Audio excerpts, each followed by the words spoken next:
ابو داؤد کے اندر ایک روایت پڑھو گے، عمر بن عبدالعزیز رحمہ اللہ کے پاس کچھ قدری آئے اور فرمایا کچھ اپنی تقدیر کے انکار پر قرآن کی آیتیں سنائیں، تو عمر بن عبدالعزیز نے ایک عجیب و غریب جواب دیا، اور یہی جواب آپ اپنے دل کی تختیوں پر نقش کر لیں۔ عمر بن عبدالعزیز نے فرمایا اصولی جواب ہے، اور یہی جواب اگر آپ اپنے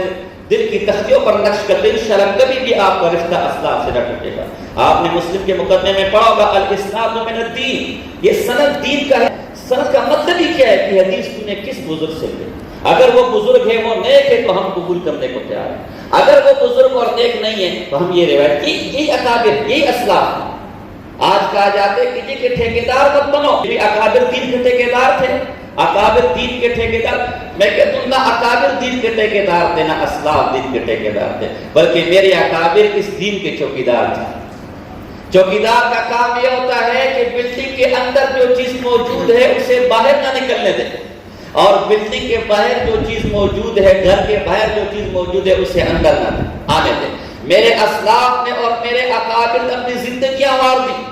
اپنی زندگیاں ختم کر دی اسی چوکیداری پر کہ دین کے اندر سے کوئی عقیدہ کوئی عمل نکال کر الحاد کا راستہ نہ کھولا جائے، اور دین سے باہر کوئی عمل دین کے اندر لا کر بدعت کا دروازہ نہ کھولا جائے۔ یہی چوکیداری میرا اکابر کر کے گئے، اور آج چور کو بھی معلوم ہے کہ جب تک دروازے پر چوکیدار کھڑا ہے میں اس گھر کے اندر نقب زنی نہیں کر سکتا، اس لیے سب سے پہلے وہ حملہ چوکیدار پر کرتا ہے۔ میرے پیارے عزیزو سمجھو،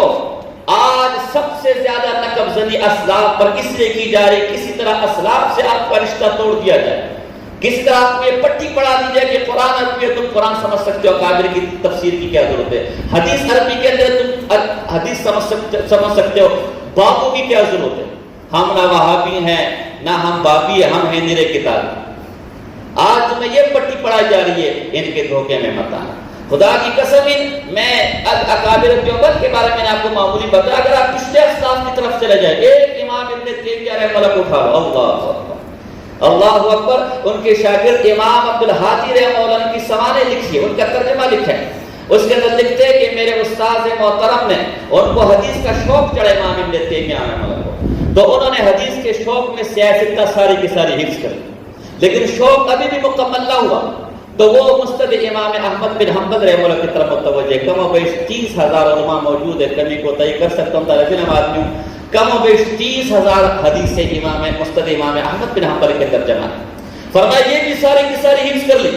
لیکن شوق علم اور حفظ حدیث کا شوق ابھی بھی ختم نہ ہوا، تو طبرانی کی طرف متوجہ ہو گئے، معجم کبیر، معجم اوسط، معجم صغیر امام طبرانی کا آپ نے سنی ہو کہ ہمارے پاس موجود ہے۔ فرمایا یہ بھی ساری کی ساری حفظ کر لی، اور ابھی میرے استاد کی عمر 19 سال تھی، 19 سال کے اندر سب کچھ حفظ کر چکے تھے۔ جب کسی قرآن کی آیت کی تفسیر کرنے کے لیے بیٹھتے تھے تو پہلے اس آیت کی 200 تفاسیر کو دیکھتے تھے، پھر سجدے میں گر کر اللہ سے دعا مانگتے تھے، اے اللہ اس آیت کی تفسیر مجھ پر کھول دے۔